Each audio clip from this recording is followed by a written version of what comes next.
Vincent Ikechukwu existed in a world scrubbed clean of inconvenience. At 32, he was the undisputed king of a financial empire that sprawled across Lagos and beyond, its tentacles reaching into oil, tech, and international trade. His life was a meticulously curated collection of triumphs, a symphony of expensive suits, rare whiskies, and the hushed deference of everyone in his orbit. His penthouse office offered a godlike view of the city's vibrant chaos, a chaos he observed but never touched. His home, a minimalist masterpiece of glass and white stone in Ikoyi, was less a home and more a monument to his success, cavernous, silent, and sterile. Vincent moved through this gilded cage with a polished arrogance, his handsome face a mask of bored indifference. He had mastered the art of acquisition, be it companies or fleeting companions, but his heart remained his one untouched, unlisted asset, locked away in a vault of his own making. Miles away, in the dense, pulsating heart of Surulere, Anita Okoro's world was anything but sterile. It was a world of shared laughter, the persistent scent of frying plantain from a neighbor's kitchen, and the crushing weight of a dream deferred. At 26, she possessed a diploma in culinary arts and a spirit that was slowly being eroded by 3 years of relentless job hunting. Lagos, a city that promised so much, had offered her nothing but slammed doors and polite rejections. Her portfolio, filled with vibrant photographs of her culinary creations, felt like a book of fairy tales, beautiful, but ultimately fiction. The fire that had once burned so brightly in her, the passion for creating magic with flavors and textures, was now a flickering ember, threatened by the cold wind of reality. She was a chef with no kitchen, an artist with no audience. Her mother, Mama Anita, a woman whose resilience was legendary in their small community, watched her daughter's light dim with a gnawing ache in her heart. She had sacrificed much for that diploma, believing it to be Anita's passport to a better life. So, when a cousin who worked as a driver for a big man in Ikoyi called with news of a well-paying job for a live-in househelp, Mama Anita saw not a step-down, but a lifeline. A househelp. Anita's voice was a fragile mix of indignation and hurt when her mother proposed the idea. Mama, I learned to perfectly poach an egg and craft a 5-course meal. You want me to go and wash clothes? Mama Anita sat her daughter down, her hand covering Anita's own. Her touch was gentle, but her words were forged in the practical fires of survival. NNE, listen to me. Pride is a luxury we cannot afford. Your certificate is gathering dust, but your stomach is empty. Is it not better to be earning, to be saving, to be in a safe place while you wait for God's time? This is not your final destination. It is a canoe to cross the river. Think of it. A good salary, your own room, food to eat. In a place like that, you never know who you might meet or what opportunities might arise. Do not let pride block your blessing. The raw truth of her mother's words chipped away at Anita's resistance. The reality of her situation, the dwindling savings, the constant worry etched on her mother's face, was a heavy burden. With a sigh that carried the weight of her surrendered dreams, she agreed. She packed a small bag, placing her culinary certificates at the very bottom, a secret reminder of the woman she still hoped to one day become. The journey from Surulere to Ikoyi was like passing through a portal to another dimension. The noisy, colorful, and crowded streets gave way to serene, tree-lined avenues guarded by high walls and menacing gates. When the taxi stopped before the address she'd been given, Anita had to crane her neck to see the top of the brilliant white wall. A security guard in a crisp uniform scrutinized her before a massive, silent black gate slid open, revealing a world of impossible neatness. Manicured lawns, exotic flowers, and a driveway so clean it seemed to have been washed that very morning led to a house that looked like it had been plucked from the pages of an architectural magazine. She was met at the door by Mrs. Adebayo, the head housekeeper, a stern woman whose gaze was a physical weight, pressing down on Anita, assessing her, and finding her wanting. The inside of the mansion was breathtaking and intimidating in equal measure. Marble floors gleamed, reflecting the light of a chandelier that dripped crystals like a frozen waterfall. The air was cool and still, scented with lemon polish and money. It was a world built to be admired, not lived in. Her first meeting with the master of the house confirmed her place in this new universe. She was nervously polishing an already gleaming side table when he entered the living room. Vincent Ikechukwu was an imposing figure, tall and impeccably dressed in a suit that probably cost more than her entire culinary school tuition. He didn't look at her. His focus was on a tablet, his attention a commodity too precious to be wasted on the staff. "Is this the new one?" he asked Mrs. Adebayo, his voice a low, dismissive rumble. "Yes, sir. Her name is Anita." He finally deigned to look at her, his dark eyes sweeping over her for a fraction of a second. It was a glance devoid of warmth or interest, the kind you give to a new appliance. "See that she knows the rules. I have zero tolerance for incompetence." The words were for the housekeeper, but the cold sting was meant for her. And just like that, he was gone, leaving behind the faint, expensive scent of his cologne and a profound sense of her own invisibility. Anita learned her duties quickly. She was a phantom in the house, cleaning, dusting, and polishing, ensuring that the perfect, sterile environment remained undisturbed. She learned Vincent's routine from a distance, his early morning workouts, his late nights in the study, his preference for black coffee. He was a creature of rigid discipline and control.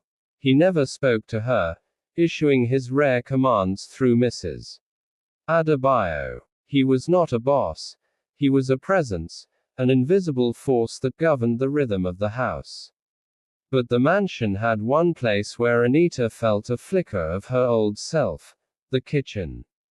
It was a chef's dream, a gleaming, state-of-the-art space that was criminally underutilized by the official cook, a lazy man whose culinary repertoire was both limited and uninspired.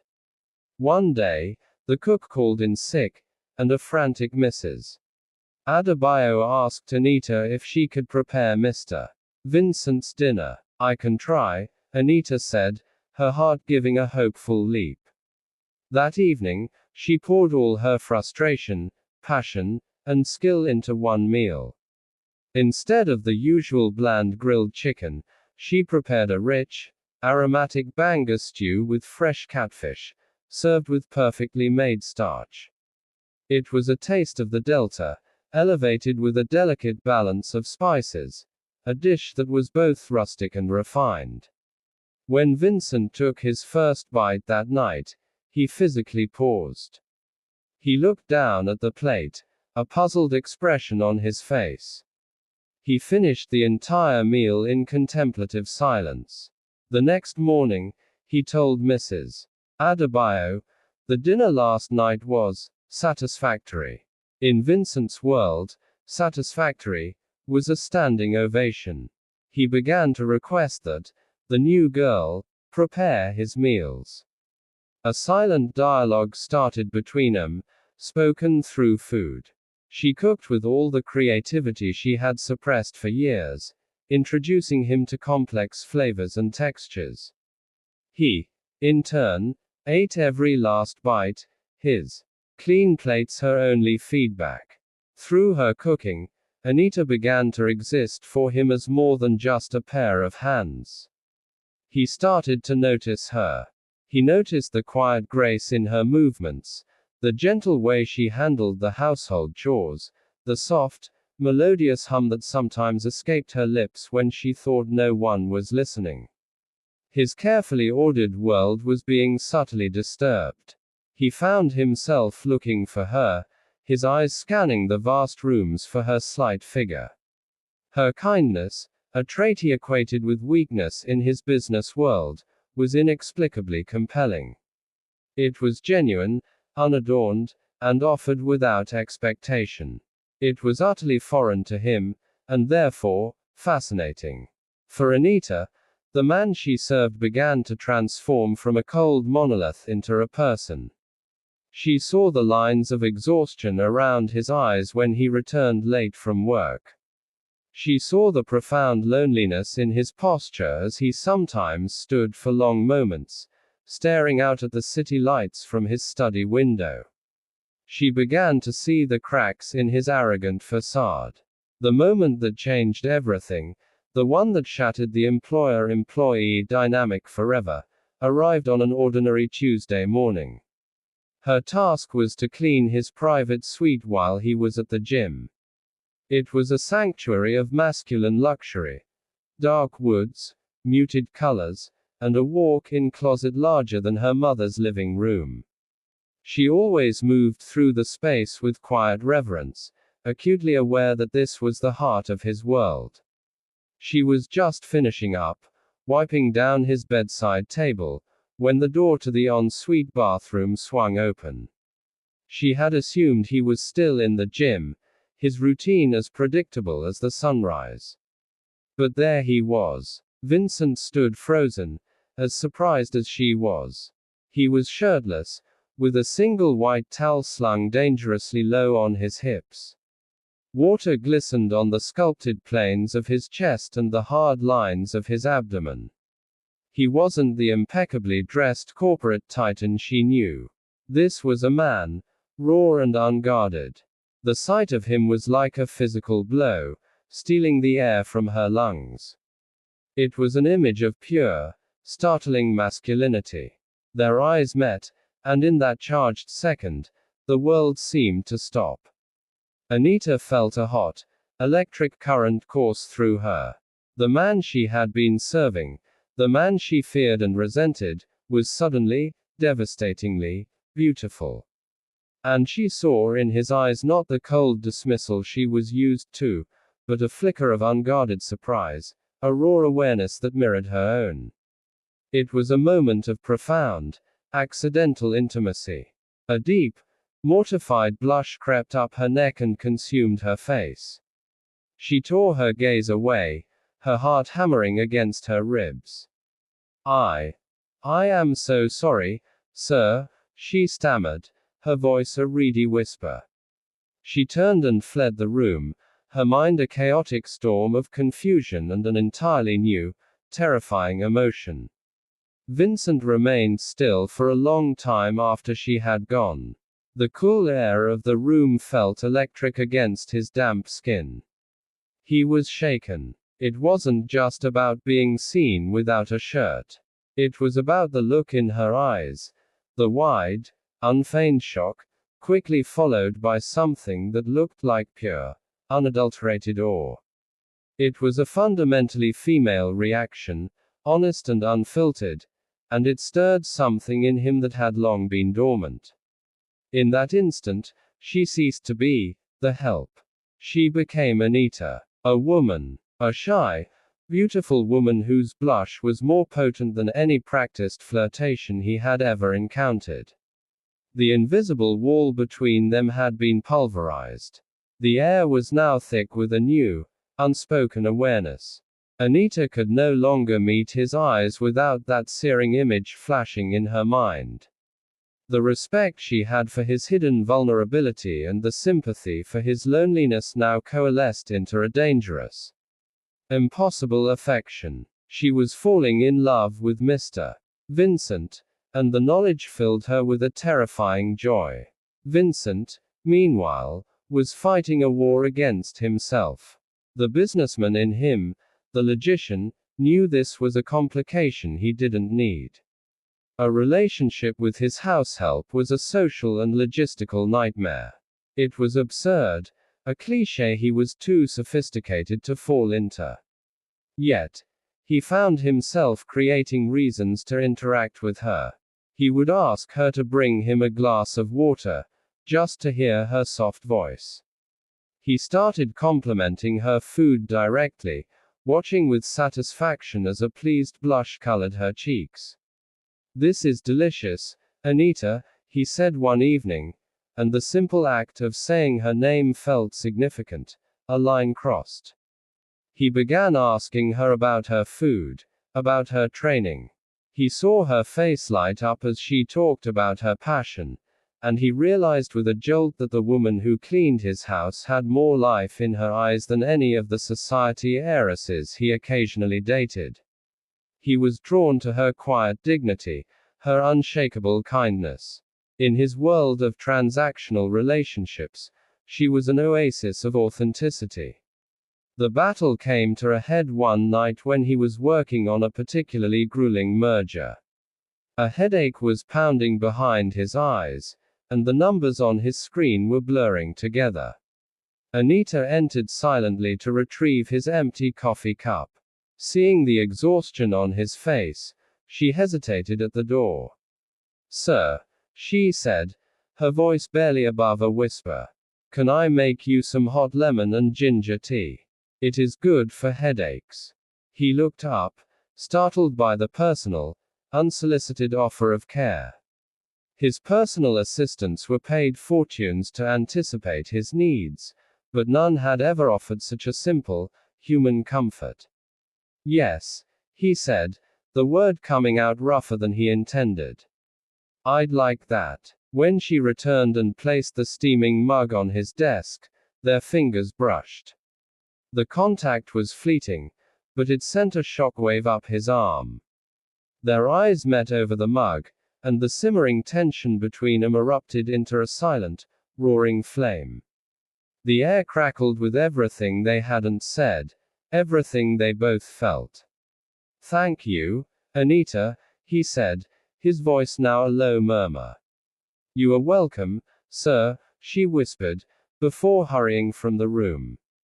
Vincent held the warm mug in his hands. He felt a sudden, profound ache of loneliness.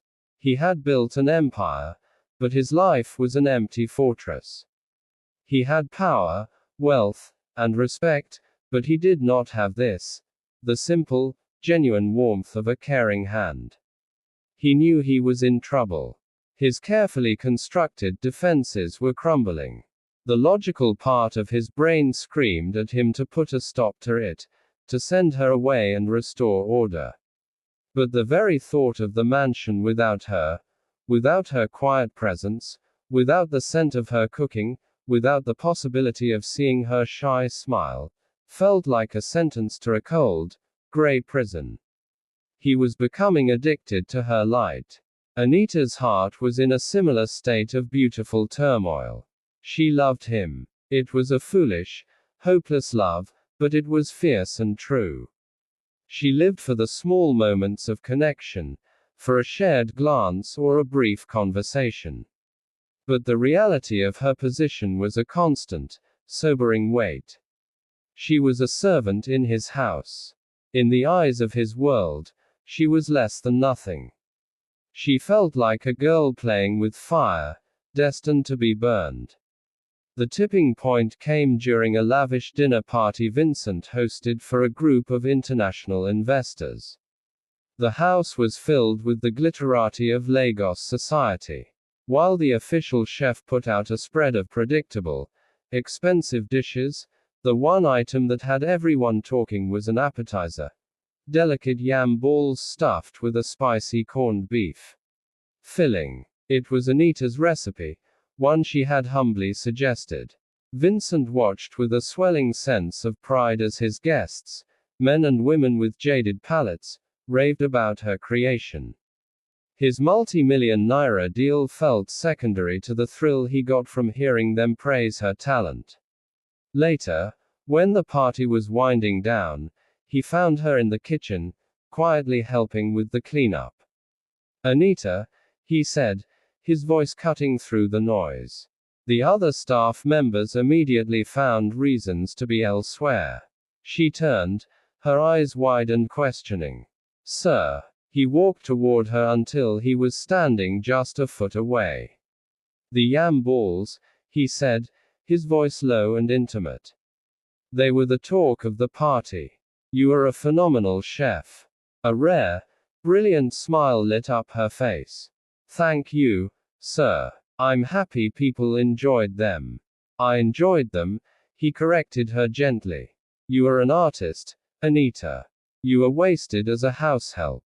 Tears sprang to her eyes at his words.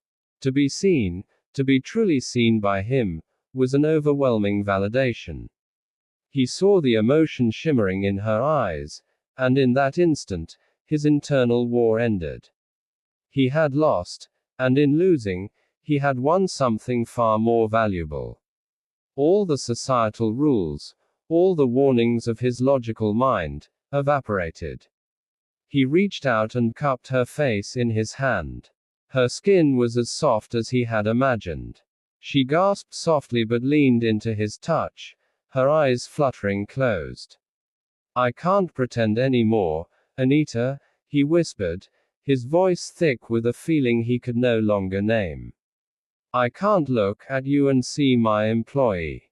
I see you, and I feel something I haven't felt before. Her eyes snapped open, glistening with tears and disbelief. Sir. My name is Vincent, he interrupted softly. And I am falling in love with you. The confession hung in the air, potent and world-altering. For Anita, it was the impossible dream made real. The secret wish of her heart spoken aloud by the one person she never thought would see her. But I work for you, she whispered, the words a painful acknowledgement of the gulf between them. You are not just anything, he said fiercely, his thumb stroking her cheek.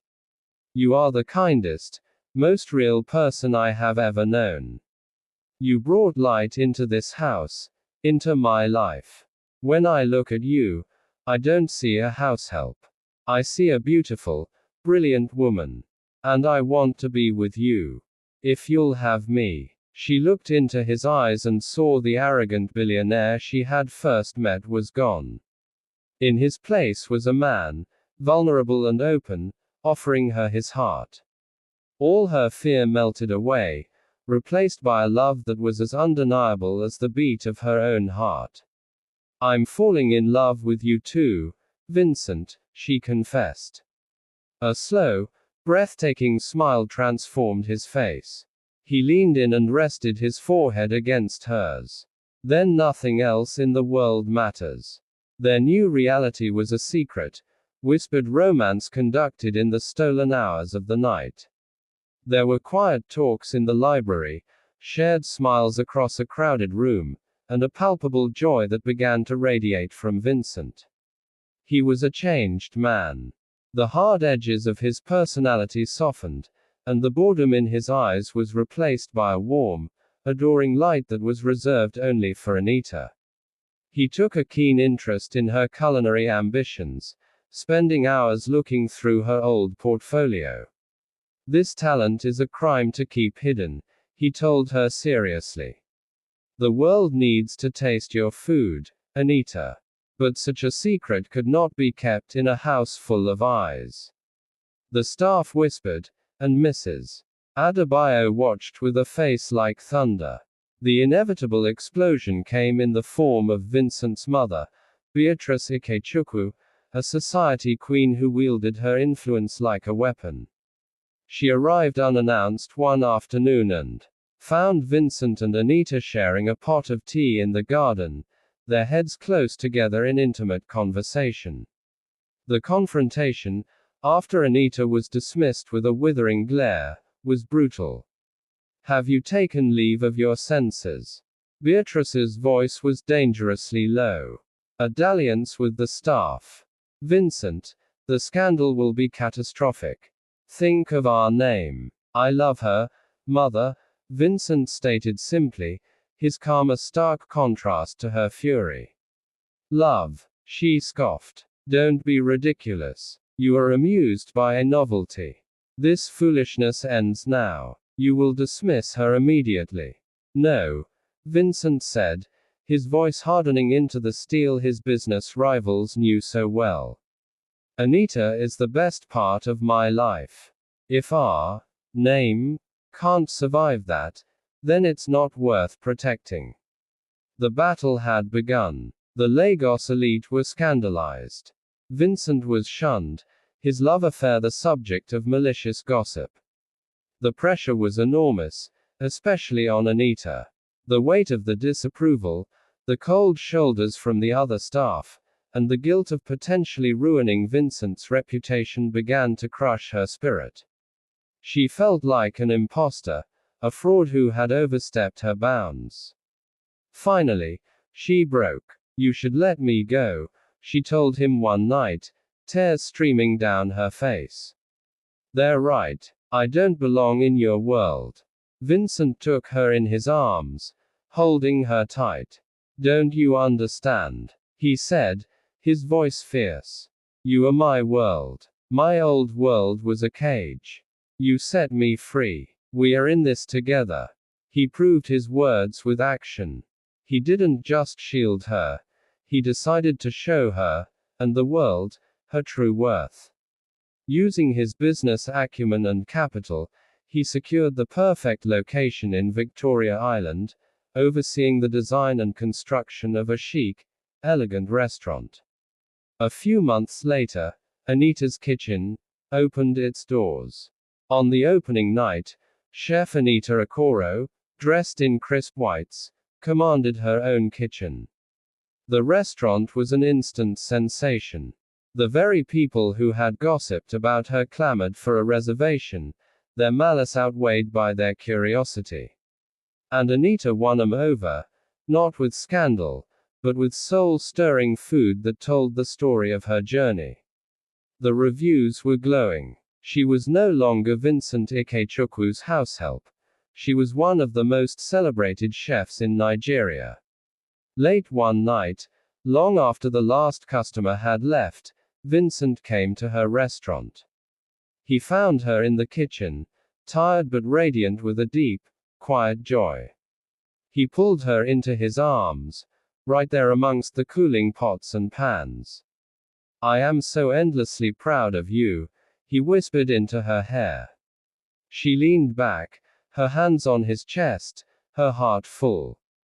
You gave me a dream I had given up on. No, he said, smiling down at her.